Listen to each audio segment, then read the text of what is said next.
二人が死んだのは中に城を出ると聞いて困惑しておられる。火を用いてな、よって安順を。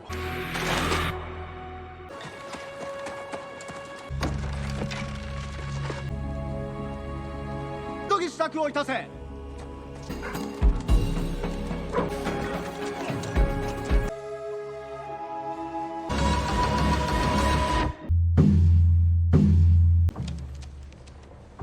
も奥方がいりまする。追わせてもらえぬばかりか。死別されたばかりでござ。私は虎長様を信じて整っておりましょう。拙者の応援が後釜。皆しも味方の大名もみんな討ち取ろう。正式なご沙汰が届くまでは。All loyal to 虎長様。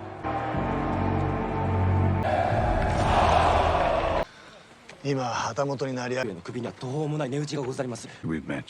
We all shall. Following John's attempted assassination, Toranaga fled to the fishing town of Ajiro, which was the focus of the third episode of Shogun. Because Kayama was so determined to murder John, he attacked the convoy that was commanded by Ishido's right-hand man, Jozen, and Yabashiga. Somehow, John, Toranaga, Mariko, Fuji, and the others arrived at the docks and boarded a boat to go to the Portuguese. In the opening scene of Shogun Episode 4, Kashigi Omi is getting Ajiro ready for Toranaga. Mariko tells Fuji that she is meant to be John's consort, but she declines this title since she is still grieving the loss of her husband and child. It's not a permanent employment, according to Mariko. For a single year, Toranaga is requesting that Fuji serve as John's consort.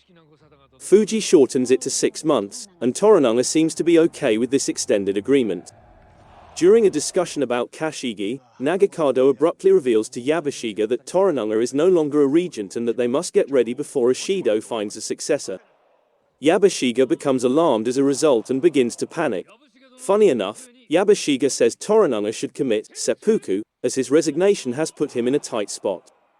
Toranaga says he doesn't have to do anything dramatic unless he receives an official order. Toranaga and Yabashiga get a hearty welcome. But Toranaga leaves Ajiro, perhaps due to Nagakado's admonition on Yabashiga's loyalty, and gives Nagakado the task of preparing the gun regiment for battle against Ishido and his forces. John attempts to check at his ship and find his crew back in Ajiro, but he is stopped from doing so. Mariko tells him that his troops are in Edo and that he would be brought his firearms, pistols when needed. Furthermore, Mariko emphasizes that John's troops and ship are no longer his. Instead, they are now Toranaga's. John ties Sama to a man called Uejiru when he and Mariko arrive to the house they have been allotted. Mariko, however, clarifies that's not how Sama is used. Uejiru cannot be considered as an elder or a senior official since, I suppose, he is a servant or a member of a lower caste. Even though the guy is elderly, John addressing him as Uejiru Sama demonstrates that he is not prejudiced, despite the fact that he is British, read a history book to find out about the prejudices practiced by the British. John is a little overwhelmed by all the services he would now be able to access as a Hatamoto, and he brings up the fact that he is still a prisoner, albeit a smart one. Yabashiga bemoans the fact that, as a result of serving Toranaga, his relationship with Ishido is deteriorating. Yabashiga receives assurances from Omi that Toranaga will be impeached eventually and that he would then be the rightful owner of all the weapons and cannons taken from John's ship. He may rekindle his bond with Ishido by giving him that. John complains about Fuji being made to perform a duty he doesn't want to.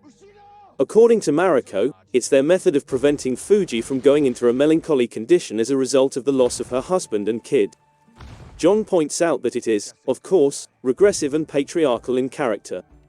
Mariko uses the Eightfold fence theory as an example to show how John underestimates the Japanese approach to problem solving. She is essentially saying, I believe, that Fuji is not as delicate as he believes. The next day, Omi requests that John give over the weapons he is carrying. It's evident that John won't comply. Fuji urges John to hand up his pistols to Mariko, who asks him to step down. Omi tries to grab it from her, but Fuji orders him to get the hell out of there and aims those pistols at him, demonstrating what Mariko was attempting to say before. There is nothing left for Omi to do but go. After that, Mariko and John meet with Yabashiga, Nagakado, Omi, and the other members of Yabashiga's group to discuss displaying John's Christian weapons. John begins to embellish the story to emphasize how devastating those weapons are. but Mariko advises him to be a little more realistic. John chooses to demonstrate the cannon's effectiveness with a hands-on demonstration. It clearly impresses Yabashige, and that puts John in his good graces. A montage features John assisting Yabashige's men in mastering the cannon, the noise of the cannons frightening the entire hamlet, and Mariko examining John's notes.